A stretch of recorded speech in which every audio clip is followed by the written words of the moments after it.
Alors aujourd'hui, j'ai décidé de vous présenter une recette que tout le monde connaît, le sabayon. Vous avez déjà vu l'asperge verte avec CO. Et là, on va travailler l'asperge blanche. On va voir ensemble la technique du sabayon.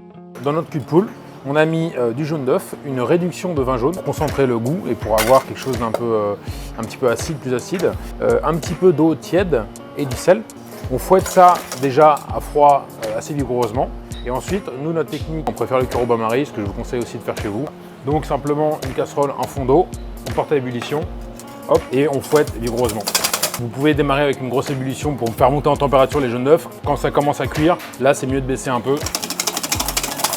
Le but étant ici d'incorporer un maximum d'air tout en cuisant pour avoir quelque chose de plus aérien possible. De temps en temps, retirez du feu, regardez un peu, il faut éviter que ça chauffe trop fort, que ça cuise trop vite.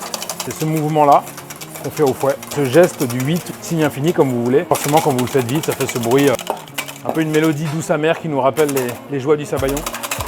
Là on peut voir que quand je fouette, je commence à voir le fond de mon cul de poule. Donc là c'est signe que votre sabayon est presque cuit. On veut avoir une texture qui se tienne bien, mais on ne veut pas avoir un goût de jaune d'œuf cuit, donc un goût d'omelette. Pour finir notre sabayon, nous allons ajouter du beurre clarifié. Ça va permettre de l'alléger, de le rendre plus souple et surtout ce gras va donner un peu de rondeur. J'incorpore délicatement mon beurre clarifié en fouettant. Là, notre base de sabayon est prête. On va terminer l'assaisonnement avec un petit peu de vin jaune non réduit pour avoir là le côté, là, un peu la fraîcheur du vin jaune et ce goût, cette odeur bien spécifique. On va également ajouter, pour un petit peu plus d'acidité, un petit peu de ce magnifique vinaigre de Rivesaltes qui nous vient de la Guinelle. Voilà, on a l'acidité, on a l'équilibre, on a le parfum du vin jaune, c'est parfait.